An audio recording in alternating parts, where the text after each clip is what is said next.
Hello, welcome to my hotel room on this trip. I have about an hour before I have to be on the shuttle for day 3 of a 4-day trip. So I have a little bit of time to sit here and answer questions. I asked you guys a couple days ago to ask me some questions online. I keep getting questions sent to my inbox on Instagram or even emailed to me. So I figured it would be beneficial to just make a question and answer video or a frequently asked questions kind of deal. So that's what I'm going to do. Got all my questions here on my phone that I'm going to be referencing.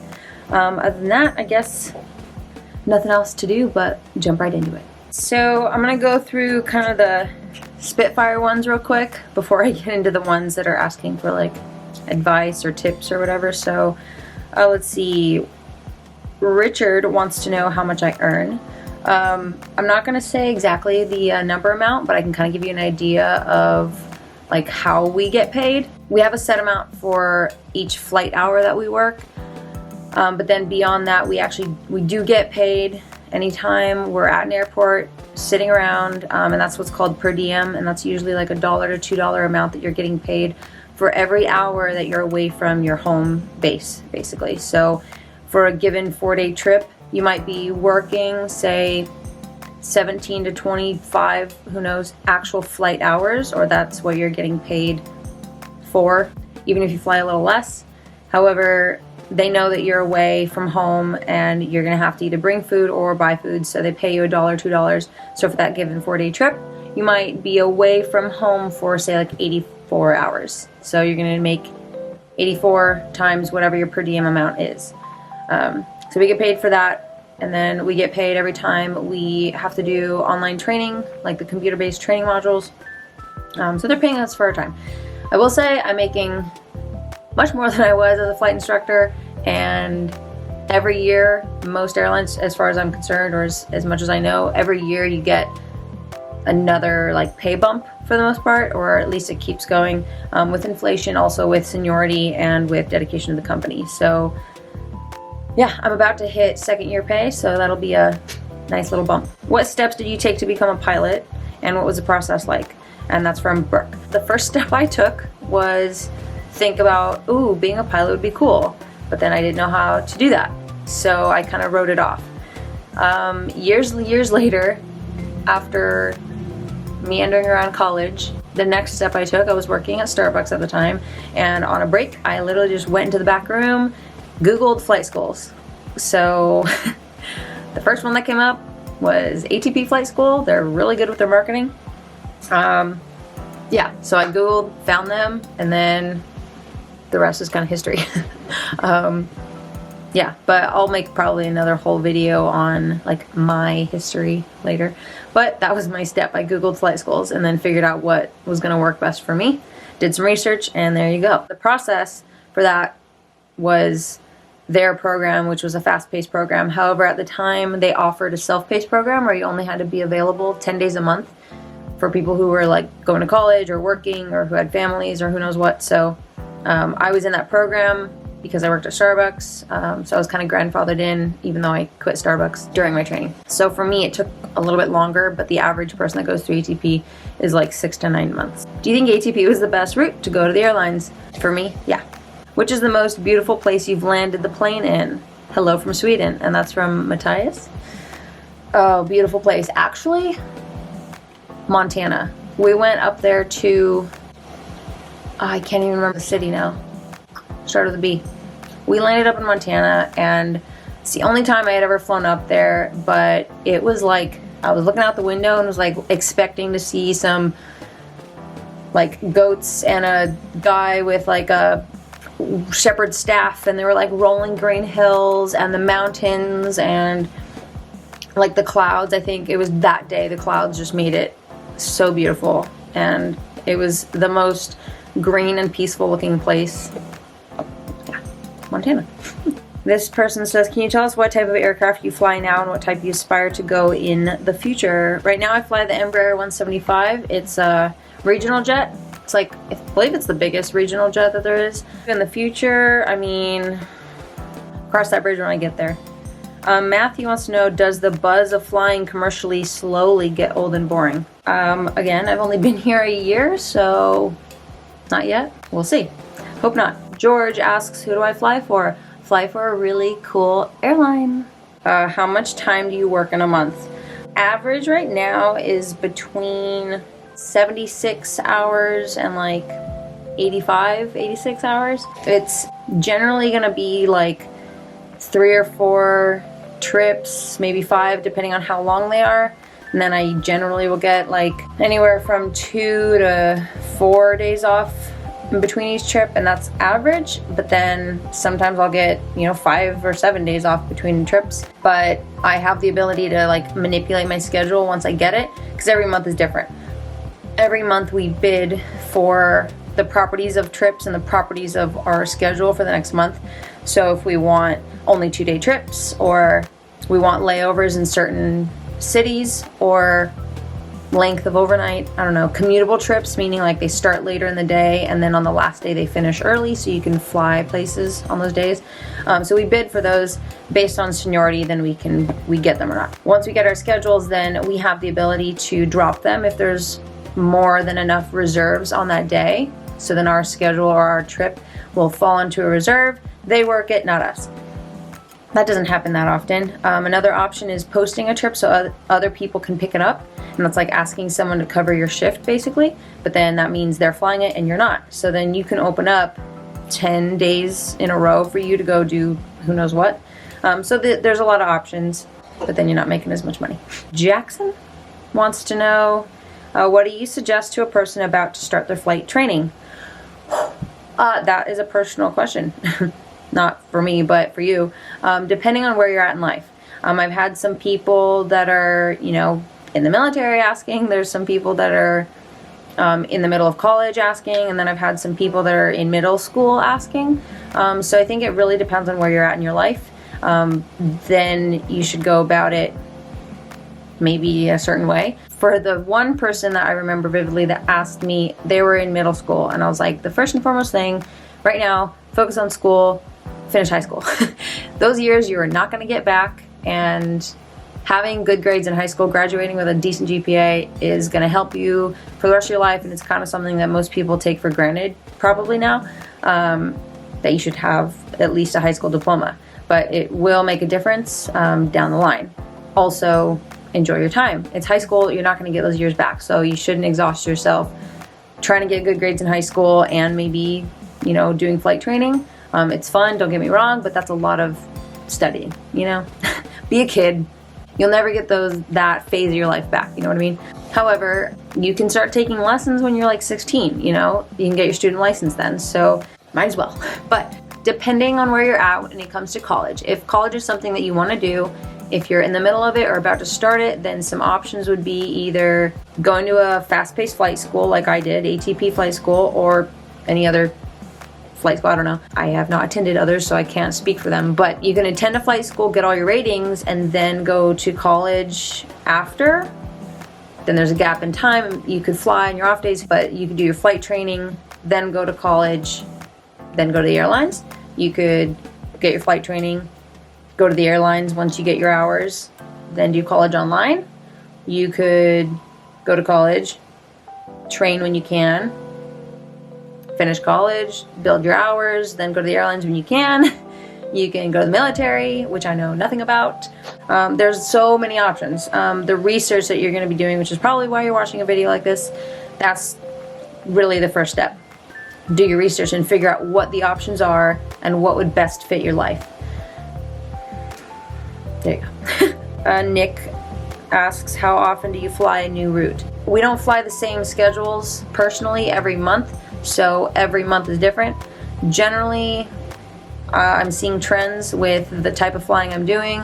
We're doing a lot of east, northeast kind of stuff. And that's pretty typical for the regional flying that we're doing, for the carrier that we're doing, and the seniority that I have. So I'm doing a lot of that region up there.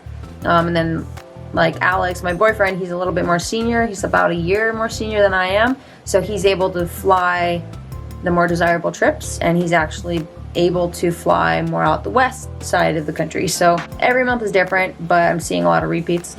How long do flights wait at the start of the runway after another plane has landed?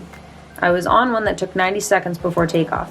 Usually that happens when the tower controller is trying to save time. We'll wait to make sure that the other plane has exited the runway safely, but they want us in position so we can take off once that aircraft is clear. Another time, airports will land crossing runways and then take off crossing runways. So you might be holding while someone's landing, crossing your path. They hold you there so you're ready in position. Another reason might be when there's so much traffic going into a certain airport, they have to space out the planes so much. So it comes down to the minute of when you depart the runway and your place in line on the way over to the destination airport. ATC, the people that are controlling like the sky, is telling the ATC people that are controlling the airport not to let us go until a certain point. The ATC tower person has us in position, ready to go, so that as soon as they get the okay from ATC in the sky,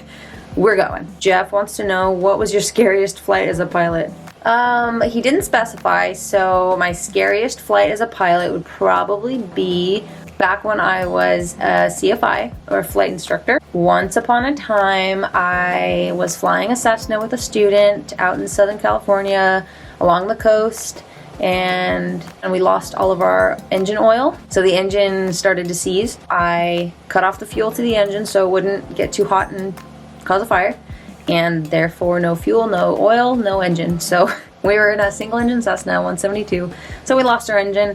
But thank goodness it was a beautiful clear day and we were in perfect gliding distance of a practice runway off of Camp Pendleton's base out there in Southern California. So we glided it onto a little runway and safely walked away from it. I was the instructor on board with a student. Yeah, pretty scary. But we survived. William, how long have you been a pilot? And what was the plane progression up to commercial aviation? Thanks, really enjoyed the vlog. Thanks, William. I've been a pilot since 2014. I started training in 2013, got my private license in 2014. It's been a minute. The plane progression up to the point I'm at now, I've only flown 3 planes. I started training in the Cessna 172, got my multi-engine rating in Piper Seminole, and then here I am.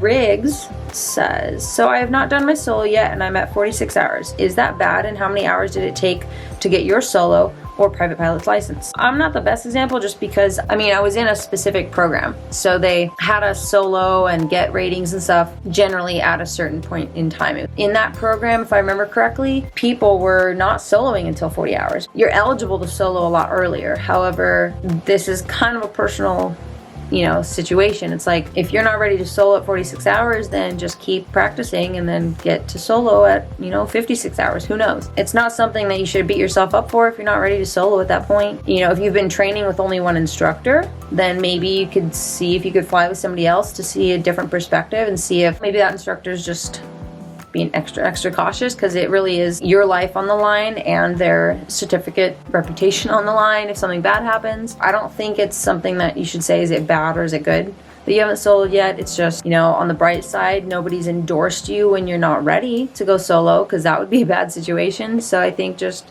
keep trucking and solo when you're ready. Dee Dee, I'm so scared of flying. Do you have any tips to calm down? By the way, I love your videos. Thanks. I've never been a nervous flyer, so this is hard for me to answer. However, because I am on the other side of things where I kind of know, I do know more about what's going on when flights aren't as smooth as you'd hope they would be, I think it's just because I have the knowledge of what's actually happening that it does make me feel better. It depends on what you're nervous about, to be honest, because if you're nervous about the absolute worst case scenario, then why are we all driving around in our cars every day? Because there's catastrophic car accidents that can happen just because most plane crashes don't end with, a bruised rib only, and then you walk away from your plane. Whatever your worst fears are, that could equally happen in a car accident. Then put this into perspective. How much training do we go into to drive our cars? How much training do we have to go through to fly a plane? A freaking lot. You're in good hands. It's not like these pilots are flying the planes remotely from the ground where their lives aren't on the line either. A lot is at stake. So nobody's taking it lightly up there. We have to go through a check ride every year now that I'm here. You're in good hands. Or take some Benadryl and knock out, go to sleep. Whatever floats your boat. Karani think that's how I say it. Said, when did you want to become a pilot? I thought about being a pilot when I was in high school, but growing up, our dad always took us to air shows, and my dad worked in aviation and aerospace. We had the environment around us. I think I always had it subconsciously in the back of my mind that it'd be cool. Also, I just thought I was gonna look like a badass. So it was something that I was really attracted to growing up. High school, I thought about it because I thought it would be fun. I wanted to travel, and nothing else intrigued me. After high school, I really had no idea how to go about it. So it took me a minute to actually pursue it, but that's when I first thought about it. She also asks, what do you do in your free time? Exploring and having little adventure times, even if it's just in Chicago, downtown. I've still not explored the whole place, so I like going around there, carrying around my camera. Photography was my first passion ever, so I think I was like seeing new sights. I like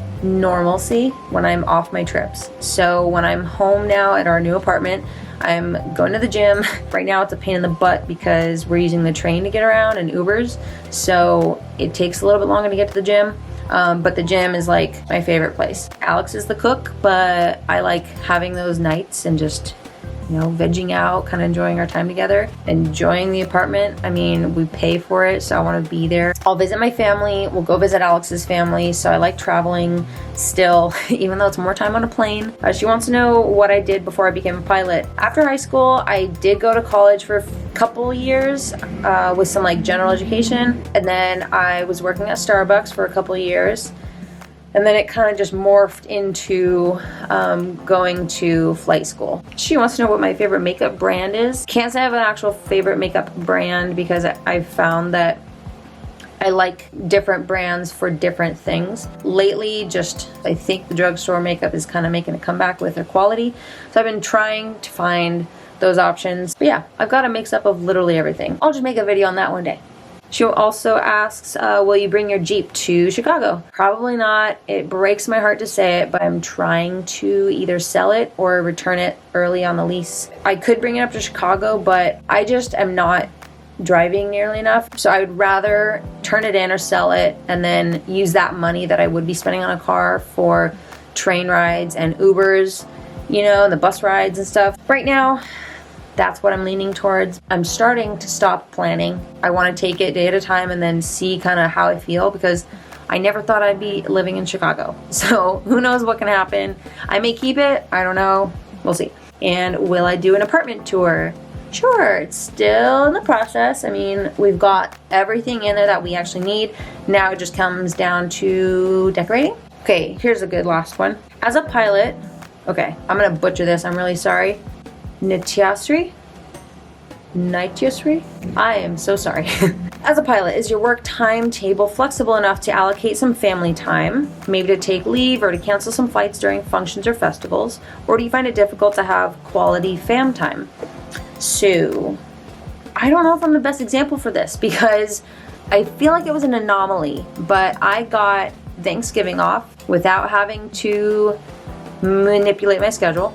I got Christmas Day off without having to manipulate my schedule, and I got New Year's Eve and New Year's Day off without having to manipulate my schedule.